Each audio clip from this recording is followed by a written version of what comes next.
In the golden halls of Pharaoh Thutmose III's palace, where the scent of lotus flowers drifted through the air and the sound of harp music echoed against painted walls, a young falcon spread its wings for the first time. His name was Ra-Nebu, the Golden Sun, a rare falcon with feathers as bright as the dawn. He was not just any bird, he was the living symbol of Horus, the god of kingship, destined to soar above the palace and carry the pharaoh's spirit to the heavens. But before he could fulfill his divine duty, he was stolen, vanishing into the shadows of the desert. And so, it fell upon a young falconer, a boy named Kemun, to bring him back.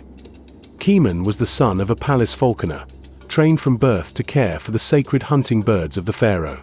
At 12 years old, he had a bond with birds that no other boy his age could match. It was he who had raised Ra-Nebu from a chick, feeding him, teaching him to fly, and whispering to him under the shade of the palace aviary. When Ra-Nebu disappeared, Kemun felt as if a piece of his own soul had been stolen.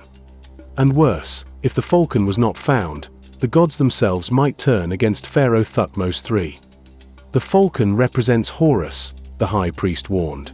Without him, the gods may not bless the king's rule. You must find him before the sacred festival. Kemun swore on the gods that he would. The desert was vast, the thieves clever, but Kemun knew one thing they did not: Ra-Nebu would not stay with them forever. Falcons were hunters, meant for the open sky, not the clutches of greedy men.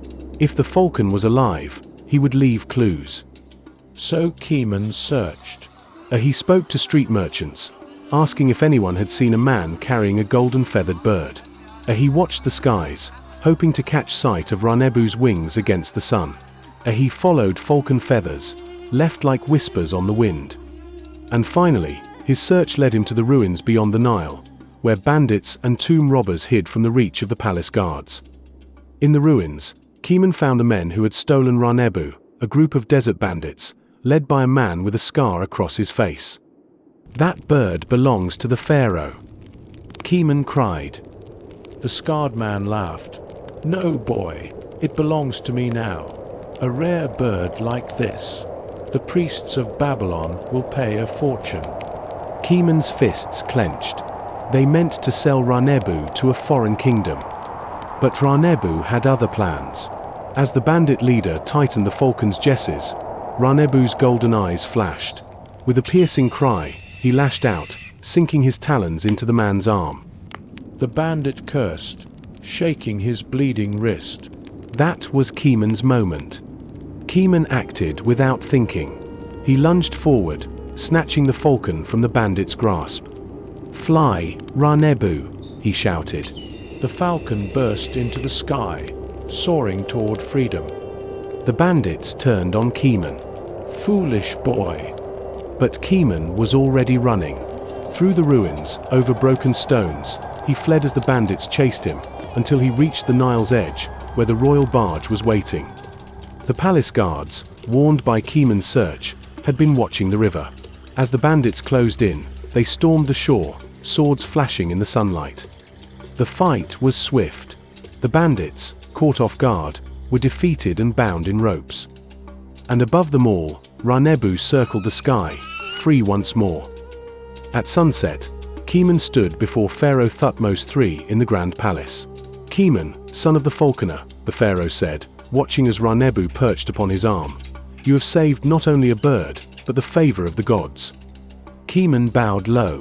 "Ra-Nebu is no ordinary bird, my lord. He is a king in his own right." The pharaoh smiled. "Then a king deserves a worthy falconer. From this day forward, you will serve as Ra-Nebu's keeper, and one day, you shall lead my aviary." Kemun's heart swelled with pride. He had saved the falcon of the pharaoh, and in doing so, he had found his place among the royal falconers of Egypt. And above them, Ra-Nebu soared high over Thebes, his golden wings shining in the last light of the sun, the living symbol of Horus, guardian of the king. If you love this story, show some support. Like, comment, share, subscribe and hit that notification bell. It really helps keeps this stories coming. See you on the next one.